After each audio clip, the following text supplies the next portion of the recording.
And now our guest speaker, Michael Bogart, with Ancient Chinese Spirituality. Am I on? Can you hear me? Yes, we can hear you. Okay. Good morning and welcome. It was worth showing up just for that music. That was about the most relaxed I've been in 2 months. Thank you. So what I would like to share with Bremerton Unity Group this morning is some work that I've been doing recently on world religions, and especially Chinese traditions. I think those traditions are something we hear a lot about, but maybe don't know as much as we could. So let's explore those Chinese traditions, especially in light of what's going on in our own world right now. I've limited myself to about 10 minutes of news a day because that's about all I really need to see what's happening. But what I see is often very distressing, no matter which channel I turn to.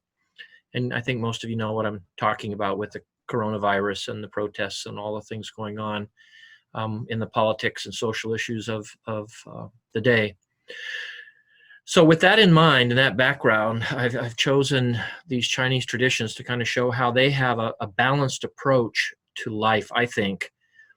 I've spoken in the past with you all about the stages of spiritual growth or personal growth, the ego stage, which it's all about me, the tribal stage, which is where we expand beyond me to we and start to look at our relationships with others, including our families, our local communities, our nation, our globe. That's the second stage. A third is analytical, where we begin to question things and wonder and take things apart. And then fourthly is a mystical stage, which is where we let go. It seems that China has worked those four stages over the many centuries. They've worked those stages into their system or their society. And they're known as Confucianism and Taoism and Buddhism. To live in China is to be free to grasp all three of those at one time. You don't have to pick a religion. Often in the West, we feel like we have to pick a religion. I'm either a Jew or a Christian or a Muslim or whatever. But in China, it's like you have these three different traditions or philosophies or schools of wisdom that each has something unique to offer the individual. And when they're taken together, they make a kind of whole package. So I'm going to put up some PowerPoint slides here to kind of look at that idea and see if maybe we can get some help from this ancient culture. And where is the thing? Is that showing up okay, Cindy? Yes, that's perfect. Okay, so I'm going to go down through these, and I'll stop occasionally and ask questions because I want this to be participatory. As I've said in the past, I really am not a fan of these virtual meetings because I like the face-to-face conversation, but this is better than nothing. So as I move through this, feel free to interrupt, raise hand, whatever you want to do.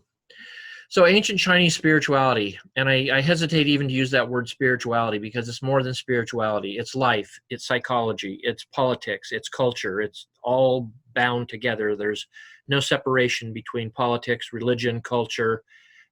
It's life. So ancient Chinese spirituality, living as me, we, and free. Those are the three traditions. It's all about me, it's all about we or us, and we need to be free. So China, over the many hundreds of years, thousands of years, has blended Confucianism, Taoism, and Buddhism. Each of those three traditions or philosophies, and when I say philosophy, I don't mean the academic Western idea that we've evolved into philosophy as this complicated system of ideas. Philosophy, the word just means the lover of wisdom or the skill of living. So philosophy is the skill of living, really, tracing way back to the ancient Greeks. Plato was not an academic philosopher. His ideas were about how to live a good life, individually and socially. So China's blended three different philosophies or ways of life: Confucianism, Taoism, Buddhism. Each of them has a specific focus. I should have put that in bold letters because that's the important part of this talk. Each of these three has a specific focus. For example, Taoism. Many of you have heard or read the Tao Te Ching, the kind of the primary text of Taoists. Taoism focuses on me, and this is way oversimplifying, but there is a general truth here. Taoism focuses primarily on me as an individual expression of the Tao, and Tao means way. So whenever you see the word Tao, the translation is way, or path, or road, or trail. So Taoism focuses on me as an individual expression of the way, the eternal way. The Taoists call that individual expression De. If you've seen the Tao Te Ching, the Te, De, means individual expression. Confucianism, on the other hand, focuses on the way of living well with others. So Taoism focuses on the individual, Confucianism focuses on the group, the collective society.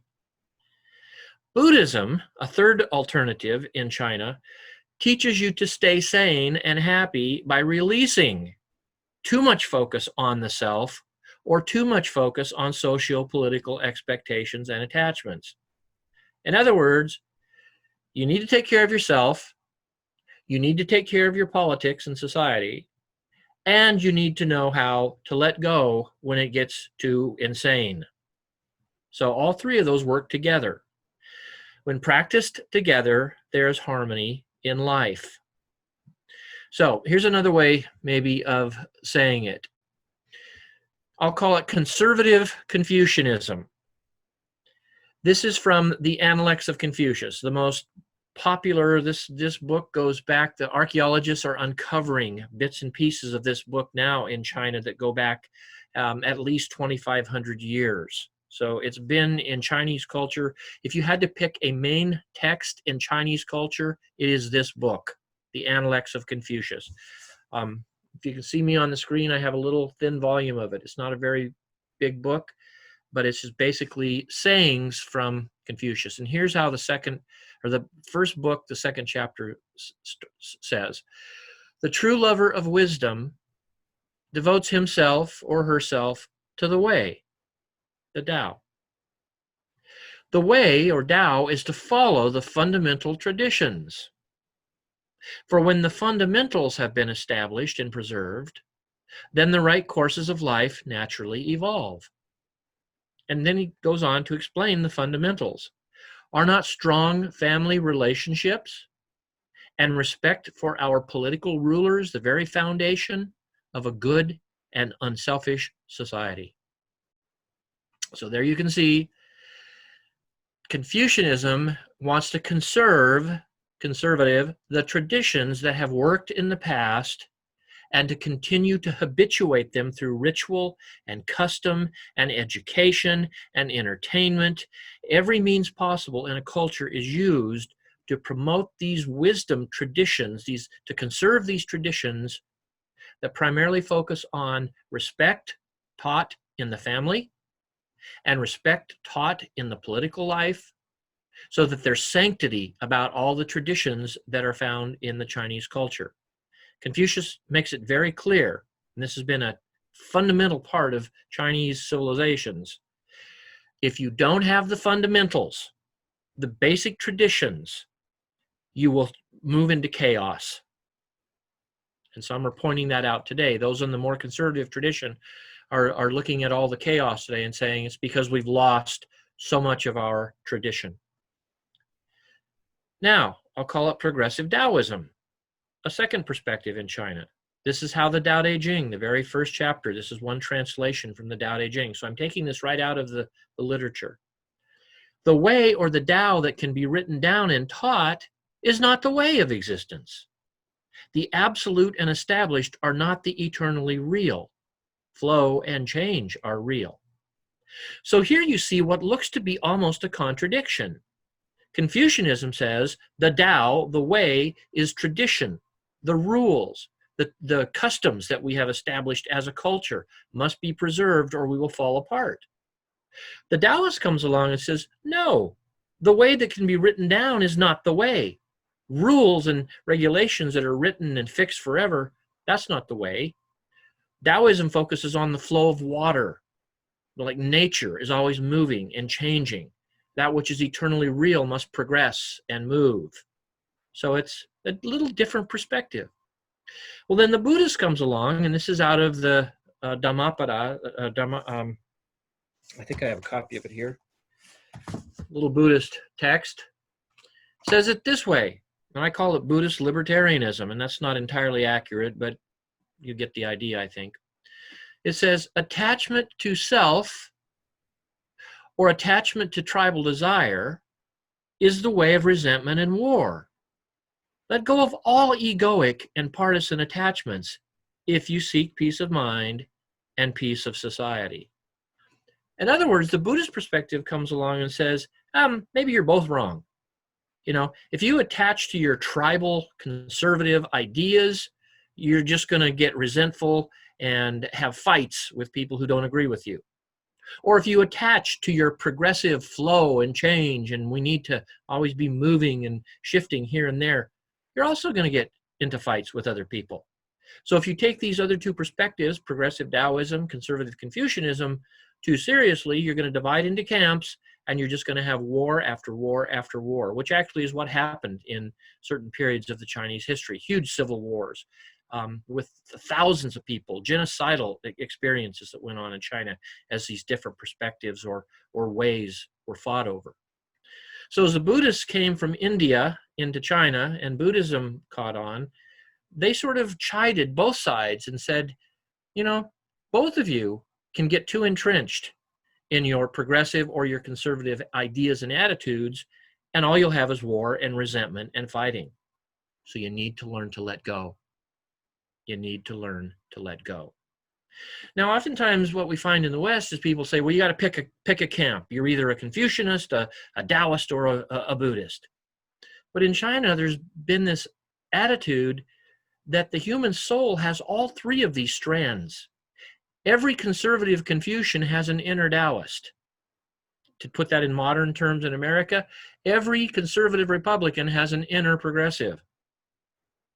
Conversely, every progressive Taoist has an inner conservative Confucianist. Again, to put it in American or modern language in America, every progressive Democrat somewhere inside has a conservative Confucianist. I was doing a class at the Seattle Unity Church a couple of years ago, and we were talking about this sort of thing. And one of the women in the class raised her hand and she said, you know, this is the first time I've ever admitted it, but she said, I kind of like some of the conservative ideas about economics because I hate being taxed by the government. So here was a progressive woman who admitted that there was a conservative Confucianist inside of her. All right, now I want to go through this. Any questions or comments? Anybody have any responses to this?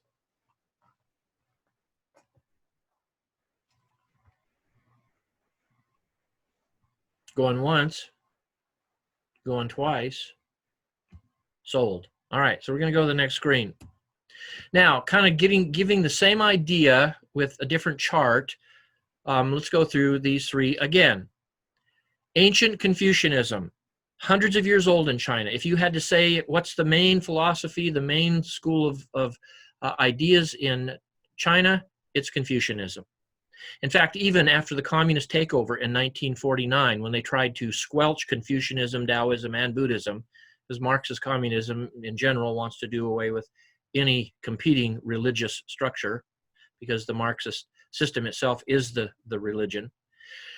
1949, after the communist takeover of China, about 30 years later, they found that they could not quash the Confucianists, the Taoists, and the Buddhists.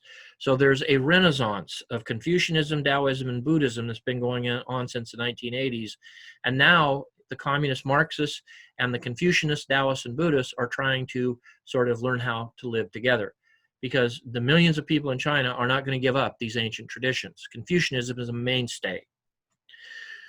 So Confucianism focuses on social and political existence, how to live with others in a unified political culture. What are the traditions? What are the habits? And Confucianism, from the cradle to the grave, teaches the people certain habits or rituals. You respect your parents. You respect your brothers and sisters. You respect your friends and neighbors. You're beneficent to your enemies. You don't have to respect your enemies, but be kind to them, even when you're disagreeing with them. There's no problem in disagreeing with your enemies, but do it in a way that treats them respectfully like a human being. So Confucianism focuses on these habits or customs or traditions to keep society held together by teaching these traditions to every generation over and over and over from cradle to grave. Taoism, on the other hand, says focus on your individual de, or existence. You are a little piece of the Tao. The infinite Tao has expressed itself uniquely as you. So don't get too caught up in all the political and social traditions. Find out who you are. Find out how to be your own unique expression of the One. By the way, Taoism is the tradition that's really caught on in America. You don't find many Americans, reading Confucianist literature. Most of them read the Taoist literature because we love individual, unique existence. Buddhism, on the other hand, comes along and says, focus on escaping the rat race of social, political, and individual worries and sufferings. In other words, Buddhism, again, comes along and says, you Confucianists, maybe you spend too much time looking at rules. You Taoists, maybe you spend too much time opposing rules. Just relax. Empty your mind, empty your heart, listen to some good music at the Bremerton Unity Church, and just let go. Now, this is not a matter of picking just one of the three perspectives. In China, a balanced person is capable of being a Confucianist who sees the traditions as important. The 4th of July would be an example for America as remembering traditions of freedom and, liberty and all that, the process of liberty. And the Taoist would be the one who would say, yes, but we failed in this liberty at times. We need to progress. The Buddhist would say, you're both right. There's some really good traditions here, and we need some progress, and you need a moment to just let the hell go and stop freaking out about everything. Take a few breaths, spend some time meditating, getting quiet, and just relaxing. Again, moving to the slides, back to Confucianism. Confucianism created very elaborate rules of social order and cultural behavior. They taught you to know your place in society in relation to leaders, family, siblings, and friends. And I can't emphasize enough how much this idea has been emphasized in China to keep order in the culture. Taoism, forget the rules. Discover your own personal inner nature, the De, as an expression of the Tao, the eternal way. Again, Buddhism, they created the Four Noble Truths that basically said you need to detach from these desires of individual self and of collective partisanship, because if you do not detach from them, occasionally they will kill you. Too much attachment to partisanship turns to resentment and war, external war, civil war. Too much attachment to individual self turns into narcissistic spirituality. You're always thinking about, how can I be more free? How can I be more expressive? The Buddhist perspective says there's time to let go of that one, because being too narcissistic or too partisan will kill you. Confucianism. This philosophy plays an important role in keeping social law and cultural order. If you followed what happened up on Capitol Hill, when the group took over that section of Capitol Hill and created their own little community, the Confucianist attitude would not be to go in there and beat them up, but to go in and say, look, there are laws and rules. We must keep social order here. The Taoist perspective plays an important role in allowing you to be yourself and to make adjustments. Relax the rules, do your own thing, man. Go with the flow. Don't get caught up in the ways of the society. Buddhism plays an important role in setting the mind free from anxiety and suffering. Finally, let's imagine Confucius as a conservative Republican who sees the importance of good traditions and teaching customs. In other words, if we lose our customs, we lose our society. Let's look at Taoism and say Lao Tzu, the founder, supposed founder of Taoism, was like a progressive Democrat who questions the abuse of authority and promotes self-expression. There's room for both. Confucianism, conservative; Taoism, progressive.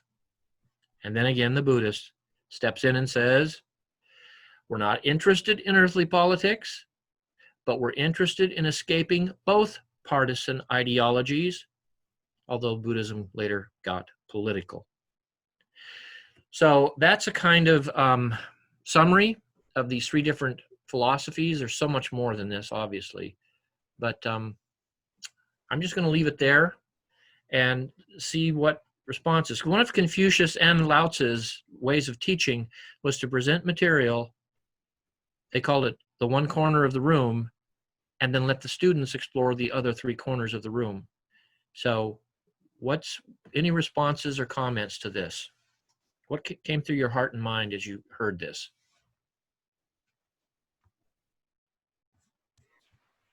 I had heard something recently, brought up actually several times from different people with all of the stuff going on, that George Washington, in his farewell address, warned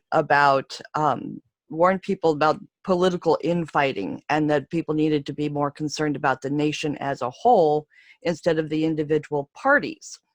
Right. So that kind of speaks to, what you were just speaking to this morning, that he even encouraged people to step back and think about themselves and their community, but think about the overall good.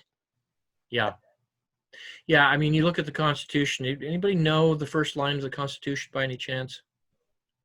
We the people, in order to form a more perfect union. In order to form a more perfect union. That's a very conscious phrasing, because they recognized that the union was not perfect. They knew there were problems. They knew slavery was a problem. Thomas Jefferson, original draft of the Declaration of Independence, wrote the abolition of slavery into the original Declaration of Independence, that it had to be abolished for America to become a nation. But some of the southern states said, we will not fight this war against Britain if you keep that in the Declaration of Independence. So all of the mess and the turmoil was written into our Constitution. It said we have to balance individualism with taking care of the collective as well. But then again, there's that Buddhist perspective that says there's also a time we need to just take a break from it all. Probably some of you have been doing that. Anyone else? I think this talk is very appropriate for our times, and I appreciate your work on this. It's clear that that we need to take time apart from, let's say, the news of the world, and remember our spirituality in order that we can still be, number one, functional, and number two, be helpful to those around us, whether they're family or friends or the greater community. Exactly right. But I appreciate your scholarly approach to this.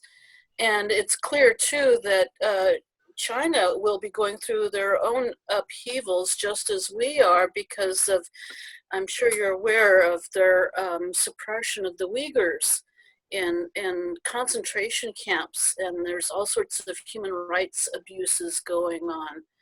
I just learned yesterday that they're doing forced sterilizations of the women because they don't want there to be too many Uyghur children. I mean, wow. Yep.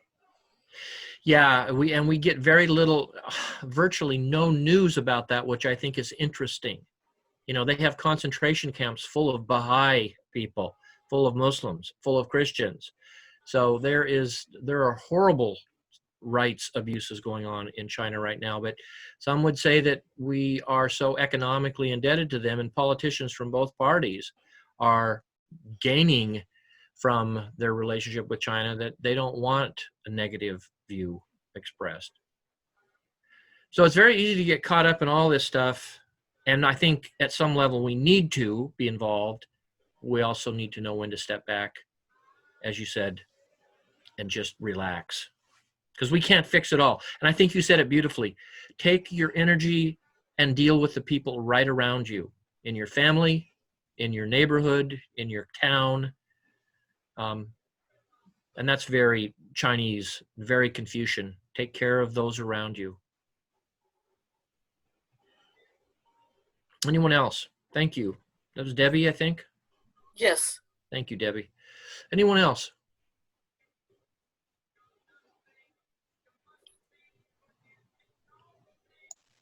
Okay, I think, I've got one more thing here I want to conclude with. It's a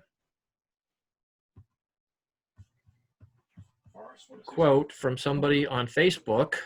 Some of you may know her, I don't know. She's a member of the Seattle Unity Church. Cindy, why is this not moving here?